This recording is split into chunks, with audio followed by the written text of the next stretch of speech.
ക്രിസ്തുവിൻ്റെ സമാധാനം നിങ്ങളോടുകൂടി ഉണ്ടായിരിക്കട്ടെ. വചനകിരണത്തിലേക്ക് ഏവർക്കും സ്വാഗതം. സത്യത്തെയും ധാർമ്മികതയെക്കുറിച്ചുമൊക്കെ തൻ്റെ ശിഷ്യന്മാരുമായി സംസാരിച്ചുകൊണ്ട് ഉദ്യാനത്തിൽ സമയം ചെലവഴിക്കുകയാണ് സോക്രട്ടീസ്. അപ്പോഴാണ് അദ്ദേഹത്തിൻ്റെ ഒരു പരിചയക്കാരൻ സോക്രട്ടീസിൻ്റെ അടുത്തേക്ക് ഓടി വന്നത്. അയാൾ അടുത്ത് വന്നിട്ട് വലിയ ആവേശത്തോടെ സോക്രട്ടീസിനോട് പറഞ്ഞു, എനിക്ക് വളരെ പ്രധാനപ്പെട്ട ഒരു കാര്യം പറയാനുണ്ടായിരുന്നു. സോക്രട്ടീസ് പുഞ്ചിരിച്ചുകൊണ്ട് പറഞ്ഞു, താങ്കളെ കണ്ടതിൽ വലിയ സന്തോഷം. താങ്കൾ കാര്യം പറയുന്നതിന് മുമ്പ് 3 കാര്യങ്ങൾ ഞാൻ ചോദിച്ചോട്ടെ?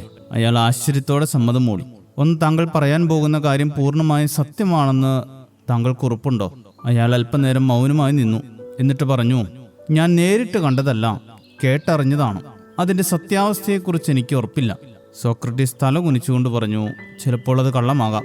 ശരി, എന്നാൽ നീ പറയാൻ പോകുന്ന വാർത്ത നല്ലതാണോ? അത് സന്തോഷം തരുന്നതും പ്രചോദനകരമായതുമാണോ? അയാളുടെ മുഖം മങ്ങി. എന്നിട്ട് അയാൾ പറഞ്ഞു, അല്ല, അത് മോശമായൊരു കാര്യമാണ്. സോക്രട്ടീസ് വീണ്ടും ചോദിച്ചു, അതുപോട്ടെ, നീ പറയാൻ പോകുന്ന കാര്യം എനിക്കോ നിനക്കോ ഗുണമുള്ള കാര്യമാണോ?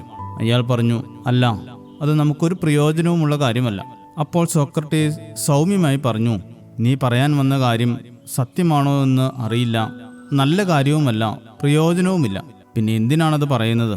കാര്യം പറയാൻ സമ്മതിക്കാതെ അയാളെ സോക്രട്ടീസ് മടക്കി അയച്ചു. എപ്പോഴും മറ്റുള്ളവരെക്കുറിച്ച് പറയുവാനും മറ്റുള്ളവരുടെ കുറവുകൾ പരസ്യമാക്കാനും ശ്രമിക്കുന്ന ഒരു ലോകത്താണ് നാമൊക്കെ ജീവിക്കുന്നത്.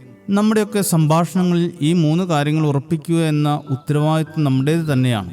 പറയുന്നത് സത്യമാണ്, നല്ല കാര്യമാണ്, പ്രയോജനപ്രദമാണ് തുടങ്ങിയ 3 കാര്യങ്ങൾ. കേൾക്കുന്നവർക്ക് കൃപ ലഭിക്കേണ്ടതിന് ആവശ്യം പോലെ ആത്മീക വർധനയ്ക്കായി നല്ല വാക്കല്ലാതെ ആകാത്തത് ഒന്നും നിങ്ങളുടെ വായിൽ നിന്ന് പുറപ്പെടരുത് എന്ന് എഫേസ്യർ 4:29 പറയുന്നു.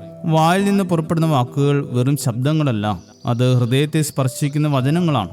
അവയ്ക്ക് ബന്ധങ്ങൾ പണിയാനും മനസ്സുകൾ പ്രോത്സാഹിപ്പിക്കുവാനും ആത്മാക്കൾക്ക് ആശ്വാസം നൽകുവാനും കഴിയും.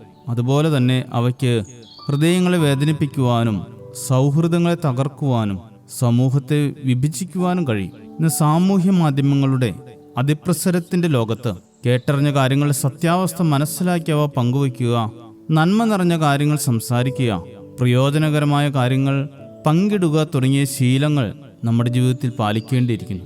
കാരണം അത് സത്യത്തിൽ അധിഷ്ഠിതമാണ്. സത്യം ക്രിസ്തുവാണ്.